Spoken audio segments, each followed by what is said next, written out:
할렐루야, 반갑습니다. 영암교회 365 성경통독 요한복음 개요를 맡게 된 최석빈 목사입니다.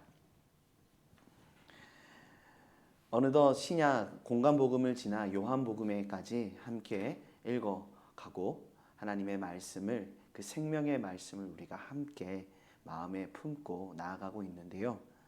요한복음은 사랑의 복음서라고 할 수 있습니다.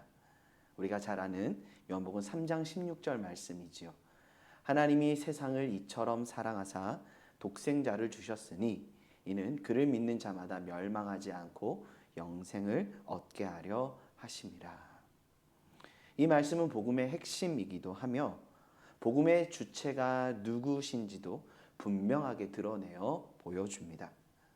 하나님은 세상을 향한 자기의 사랑을 알리기 위해 기꺼이 가장 값비싼 희생을 치러주셨고, 이는 특정 부류나 대상에 국한된 것이 아니지요. 하나님의 사랑은 인종이나 문화, 사회적 지위나 종교를 떠나서 모든 사람, 세상을 향한 것이다 말씀합니다. 하나님이 이와 같은 사랑을 보여주신 이유는 그 사랑으로 인해 모든 자들을 구원하시기 위함이죠. 즉 믿음 안에 영생을 얻게 하시는, 세상으로 하여금 멸망하지 않고 영생을 얻게 하기 원하시는 하나님의 사랑의 마음을 분명하게 전해주고 있습니다.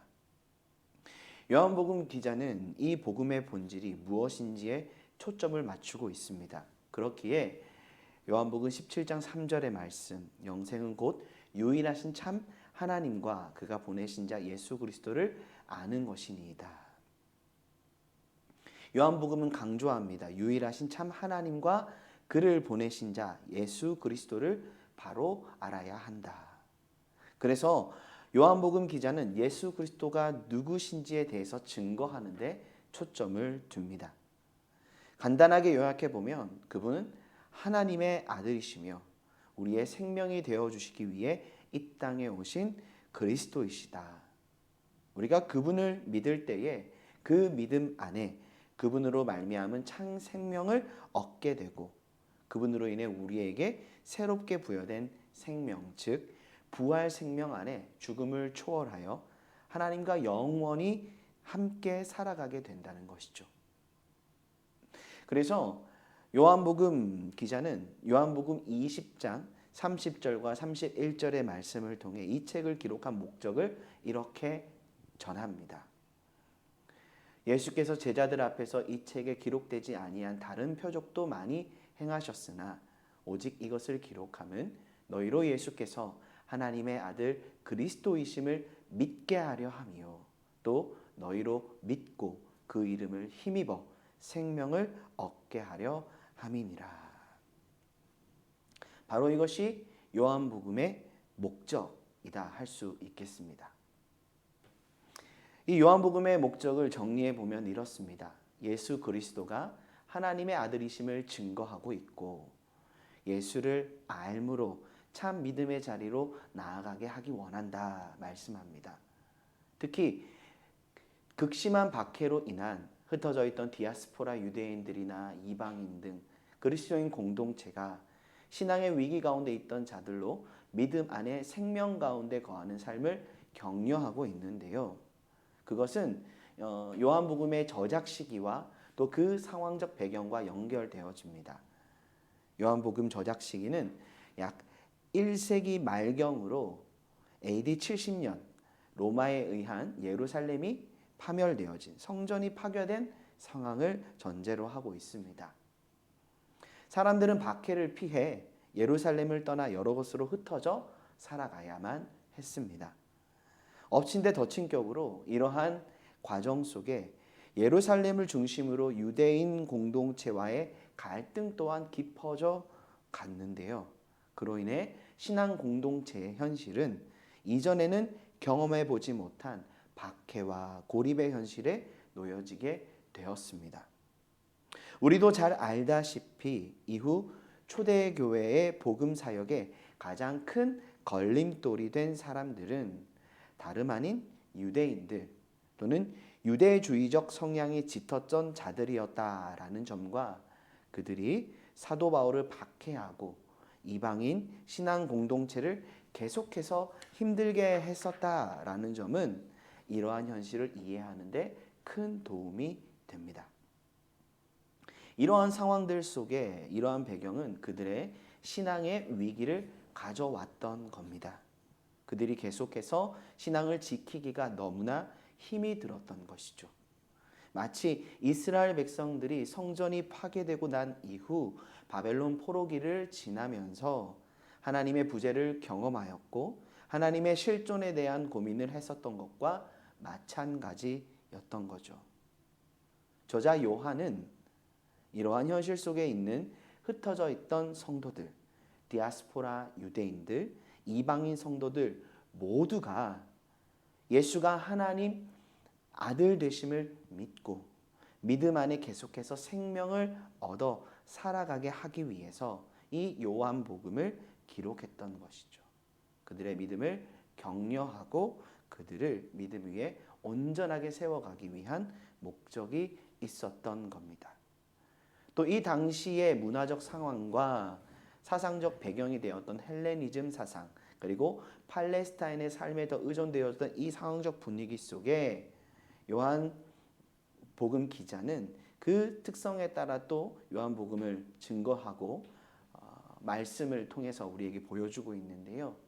이는 예수님은 누구신가에 대해서 나타나는 것을 통해서 또한 드러나게 됩니다. 예수님은 하나님의 아들이시고 어린 양이시고 메시아이시고 구원자이시다. 또한 이스라엘의 왕이시고 세상의 구원자시다라고 말씀을 합니다.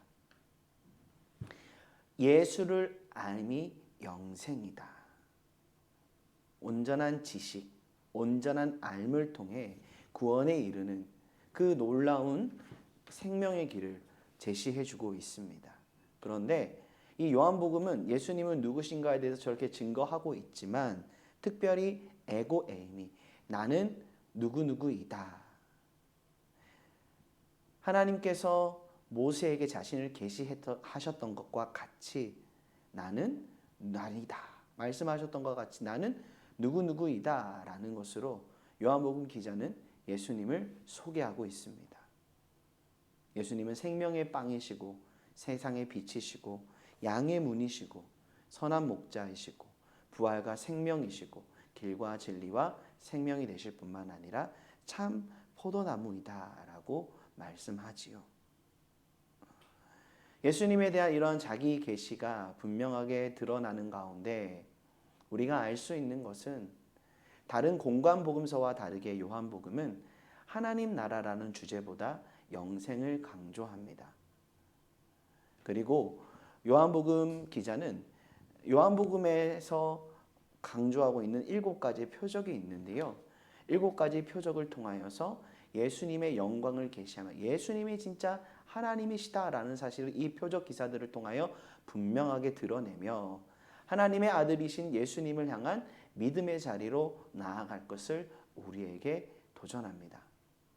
또한 보혜사 성령님에 대한 증거를 통하여 계속해서 믿음 안에 살아갈 수 있는 근거와 이유 그리고 또 하나님의 함께 하시는 그 은혜가 어떠한지를 우리 가운데 보여주며 우리의 신앙을 격려하지요. 그런 의미에서 요한복음은 영적인 복음서이다라고 말을 할 수 있습니다.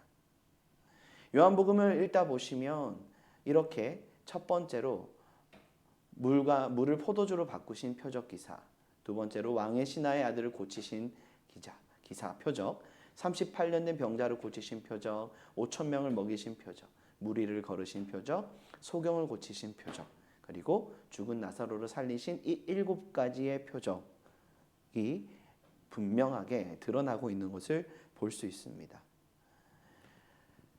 7가지의 예수님에 대한 자기 계시와 7가지의 예수님의 하나님 되심을 드러내는 이 표적 기사를 통하여서 요한복음은 계속해서 우리를 예수 그리스도가 누구신지에 대해 바로 아는 자리로 그로 말미암은 온전한 믿음의 삶으로 나아가도록 하고 있다는 것이죠. 이렇듯 요한복음의 전체적인 흐름을 보시면 1장 1절에서 18절까지의 말씀은 서원으로서 성육신하신 말씀, 태초에 말씀이 계시니라. 이 말씀이 곧 하나님이시다라고 말씀을 하며 요한복음은 시작하지요. 그와 함께 말씀이 육신이 되어 이 땅 가운데 오신 예수 그리스도를 소개함으로 요한복음 기자가 이 요한복음서를 통하여서 나타내기 원하는 그 핵심적인 메시지가 무엇인가? 예수는 하나님이시다라는 이 본질적 메시지에 대해서 언급하며 요한복음서를 시작합니다. 그리고 이어서 요한복음은 2장에서 4장까지 해서 예수님의 사역이 시작되어지는 장면을 보여주게 되고요. 그리고 5장에서 12장까지 해서 예수님에 대한 예수님의 자기 계시 사건들을 보여줍니다. 이것이 바로 예수님의 공생의 사역의 이야기들인데요. 우리가 아까 언급했던 것처럼 7가지의 에고 에이미, 이 세상에 대한 예수님의 자기 계시는 이 7가지의 자기 계시의 내용을 통하여서 흐름이 이어지게 되는데요. 요한복음을 읽으실 때 이 예수님의 자기 계시가 무엇을 우리에게 말씀하고 있고 예수님이 생명의 빵이시다라는 것이 어떤 의미인지를 우리가 생각해 보며 읽는다면 더 큰 은혜가 있지 않을까 생각이 되어집니다. 그리고 5장에서 12장까지에는 또 예수님의 7가지 표적이 나타나지요. 이렇듯 예수님이 어떻게 자신을 계시하고 계시고 예수 그리스도를 어떠한 모양으로 또 어떠한 인식으로 어떠한 믿음으로 우리를 이끌어가고 계시는지를 우린 예수님의 이 공생의 사역의 과정을 통하여 요한복음서를 읽으며 발견할 수 있습니다. 그리고 13장에서 17장까지에서는 제자들과의 고별이 큰 주제인데요. 제자들에게 자신을 다시금 계시하시고 드러내시고 제자들과 이별을 고하시는 장면이 나옵니다. 그리고 18장에서 19장까지 해서 예수 그리스도의 순환과 죽음을 다루고 20장에서는 20장 전반부 전체적인 20장의 흐름에서는 예수님의 부활의 기사를 우리에게 전해주지요. 그리고 20장 30절 31절 이 두 절을 통하여서 결어로서 저장 목적을 우리에게 진술해 줍니다. 여기서 요한복음이 끝나지 않지요. 요한복음 21장의 말씀, 우리가 잘 아는 베드로를 만나주신 예수님, 그리고 베드로에게 네가 나를 사랑하느냐 물으시는 이 장면을 우리는 만나게 됩니다. 이거는 학자들의 입장에서는 추후에 첨가되었을 것이다 라고 말을 하기도 하는데요. 후기로서 베드로와 예수님께서 사랑하신 제자의 역할에 대해서 보여주는 장면으로 나타나게 됩니다. 이 요한복음의 전체적인 구조를 볼 때 우리가 좀 중요하게 생각해 봐야 될 내용적 흐름이 있습니다. 첫 번째는 서론이겠지요. 두 번째로는 이 2장과 4장 그리고 5장과 12장의 구분을 통하여서 이게 전체적인 흐름 속에서 예수님의 공생사역이 이어지는 것 같은데 2장에서부터 10장의 전체적인 흐름은 예수님이 행하신 표적 기사들 그리고 그로 인하여서 예수님을 대적하는 바리새인들과 그 유대의 많은 사람들과의 논쟁, 논란에 대한 언급들이 나타납니다. 이 예수님이 자기 계시가 그들에게는 아주 불편하게 다가왔던 것이죠. 그러다가 11장에서 엄청나게 큰 계기가 생기는데 그것이 무엇이냐면 죽었던 나사로를 살리시는 사건이 일어납니다. 죽으신 나사로가 살아나자 사람들은 정말로 그가 메시아이시구나 라는 믿음의 자리로 나아가게 되는 것이죠. 그때의 바리새인들과 대제사장들은 예수님을 죽이기로 결정하게 됩니다. 큰 계기가 되어진 것이죠. 그리고 예수님은 예루살렘으로 6월절에 들어오셔서 둘째 날 들어오셔서 왕으로서 입성하시는 장면을 보여주시지요. 바리새인과 대제사장들은 더 이상 어떨 도리가 없는 이 상황 속에 예수님을 죽이기로 계략을 펼치게 되고 예수님은 이 현실 앞에 이제 제자들과의 이별을 고하는 장면이 이제 13장에서부터 17장의 내용을 통해 나타나게 됩니다. 여기서 좀 중요한 것은 예수님께서 제자들과의 고별을 고하시면서 단순히 슬프다, 어떠다 말씀하신 것이 아니라 예수님이 제자들에게 이별을 고하는 이 장면에서 가장 중요한 것은 무엇이냐면 그들과의 이별이 끝이 아니다라는 사실이죠. 예수님은 그들을 향한 끝까지 그들을 사랑하시는 그 마음을 그들에게 보여주셨을 뿐만 아니라 세족식을 통하여서 그 이후에 성령님에 대해 보혜사 성령에 대해서 소개하시며 그들이 계속해서 예수님이 떠난 이후에도 도리어 떠남이 그들에게 유익되어질 수밖에 없는 그 이유에 대해서 가르쳐 주십니다. 그리고 17장에서는 너무나 중요한 이야기가 나오지요. 대제사장으로서 하나님 앞에 기도하는 장면이 나옵니다. 예수님은 이 기도가 마치시고 난 이후 18장에서부터 잡히시고 고난당하시고 십자가에 죽으시게 됩니다.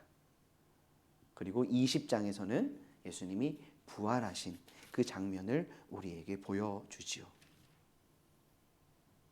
예수님은 부활하셔서 제자들에게 자신을 나타내 보여주십니다. 제자들은 이 믿을 수 없는 현실 앞에 두렵고 떨리는 마음으로 서 있을 수밖에 없지만 예수님은 그들 가운데 성령을 받으라 말씀하시고 의심하는 도마에게 손을 내밀어 그 손을 옆구리에 넣어보라. 내 손을 보고 내 손을 내밀어 내 옆구리에 넣어보라 말씀하시며 믿음 없는 자가 되지 말고 믿는 자가 되라고 격려하십니다. 그리고 마지막으로 저장 목적을 진술하며 요한복음의 전체적인 흐름이 정리되어지게 되지요. 그리고 21장에서 예수님은 자신을 나타내시고 또한 베드로를 만나십니다. 이 이야기를 통하여서 우리는 예수님께서 얼마나 우리를 사랑하시는지 또한 그 하나님의 사랑이 어떻게 우리에게 계시되어지고 드러났는지를 이 요한복음의 전체적인 흐름을 통하여서 발견하게 되는 것이죠.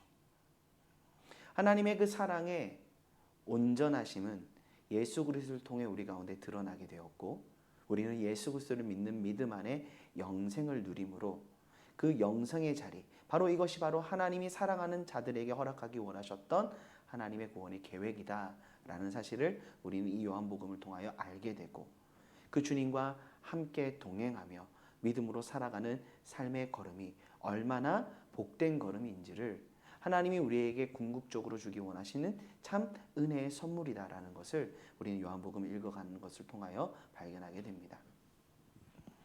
요한복음 20장 31절의 말씀을 다시 읽겠습니다. 오직 이것을 기록함은 너희로 예수께서 하나님의 아들 그리스도이심을 믿게 하려 함이요 또 너희로 믿고 그 이름을 힘입어 생명을 얻게 하려 함이니라. 요한복음을 읽어가는 가운데 우리는 예수님이 누구신지를 발견하게 됩니다. 예수님이 자신을 나타내 보여주시고 예수님이 행하신 그 표적들을 통하여 어떻게 우리 가운데 자신을 드러내고 계시고 예수님을 믿는 자들 가운데 부어주기 원하시는 하나님의 영광이 어떠한지를 우리 가운데 알게 하시지요. 그 주님을 알고 주님을 만나는 것이 요한복음을 읽는 자들의 유익이 아닐까 생각됩니다. 그렇기에 우리는 이 요한복음을 읽어감으로 통하여서 하나님의 아들 그리스도 되신 예수 그리스도를 우리는 만나고 믿게 되어지는 은혜를 경험하게 되실 겁니다. 또한 우리가 그 믿음 안에 거함에 우리가 그 이름을 힘입어 생명을 얻고 이 세상 가운데 하나님의 거룩한 백성으로서 요한복음에서 강조하고 선포하고 있듯 하나님의 자녀가 되는 권세를 가지고 이 세상을 승리하는 믿음의 걸음을 걸어가게 될 줄 믿습니다. 요한복음을 읽는 가운데 우리 사랑하는 영암의 모든 가족들 마음 가운데 이 믿음의 역사, 이 생명의 역사, 하나님이 우리에게 주기 원하시는 참 하나님의 사랑의 역사가 발견되어지게 되고 고백되어지게 되는 귀한 은혜의 시간이 될 수 있기를 간절히 소망합니다. 계속해서 주의 말씀 안에서 승리하시고 말씀을 통해 우리를 격려하시는 주님의 놀라우신 은혜 가운데 거하는 영암의 모든 고속들 되기를 간절히 소망합니다. 사랑하고 축복합니다.